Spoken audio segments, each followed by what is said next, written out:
ଆମର ପୋଲିସ ବାଲା ବି କିଛି ଆହତ ହେଇଛନ୍ତି। ତାପରେ ତାଙ୍କୁ ଖବର ଗୋଟେ ରିପୋର୍ଟ ନଜରକୁ ଆସିଛି କଂସଳ ଥାନାରେ।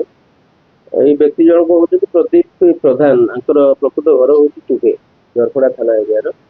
ସେ ଆଜି ତାଙ୍କର ଘରେ ଝାମେଲା କରି ପାଚନ କରି ପିଲା ପୁଅ ଦି ଜଣଙ୍କୁ ଧରିକି କଂସଳା ଏରିଆକୁ ପଳେଇ ଆସିଛନ୍ତି, ଯୋଉଠିକି ନୂଆ ଖତା ଜଙ୍ଗଲ କରିବୁ। ସେଠି ପିଲାଙ୍କୁ ମିଠା ପିଠା ଖାଇବାକୁ ଦେଇକି ତା ଭିତରେ ପଏଜନ ଲାଇଟ୍ ମୁକ୍ତ ଦେବାର ଯାହା ଖବର ମିଳୁଛି।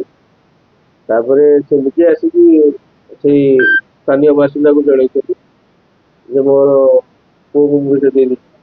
ତାପରେ ଲୋକ ଯାଇଛନ୍ତି, ଫରେଷ୍ଟ ଅଫିସିଆଲ ବି ଯାଇ ସେ ପିଲାଙ୍କୁ ଉଦ୍ଧାର କରିକି ମେଡିକାଲ ବନ୍ତଳାରେ ଟ୍ରିଟମେଣ୍ଟ କରିଛନ୍ତି। ତାପରେ ତାକୁ ରେଫର କରିଥିଲେ ବିଏଚଏସ ଅନୁଗୁଳକୁ ଏବଂ ଫର ବେଟର ଟ୍ରିଟମେଣ୍ଟ ତାକୁ କଟକ ସିଫ୍ଟ ହେଇଛି। ଆଉ ଏଇ ଯୋଉ ବ୍ୟକ୍ତି ଜଣକୁ ବି ଗାଁ ଲୋକ ଅଟକ ରଖିଥିଲେ, ତାକୁ ପୋଲିସ ଉଦ୍ଧାର କରିକି ମେଡିକାଲ ନେବା ଭିତରେ ସେ ଲୋକର ଗୋଟେ ଆବନର୍ମାଲ ଟେଣ୍ଡେନ୍ସି ଡେଭଲପ ହେଇଛି। ସେ ସହଯୋଗ କରୁନି ଟ୍ରିଟମେଣ୍ଟର, ଟିକେ ଭାয়োଲେଣ୍ଟ ଆକ୍ଟିଭିଟି ଦେଖାଉଛି ତାକୁ।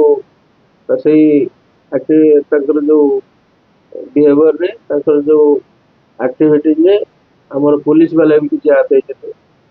ତାପରେ ତାଙ୍କୁ ଏବେ ଅନୁଗୁଳକୁ ରେଫର କରାଯାଇଛି। ଏହା ଶୁଣିବାକୁ ମିଳୁଛି ଗାଡି ଚାପ ମଧ୍ୟ ବି ମୁଣ୍ଡରେ ବାଡେଇ ତାର ସେଇ ଡେଭଲପ ଅଛି। ଗାଡି କାଚ ଭାଙ୍ଗିଛନ୍ତି, କାମୁଡିବାକୁ ପଡୁଛି, ଟିକେ ମାନସିକ ଶରୀର ଟିକେ ପ୍ରୋବ୍ଲେମ ଅଛି।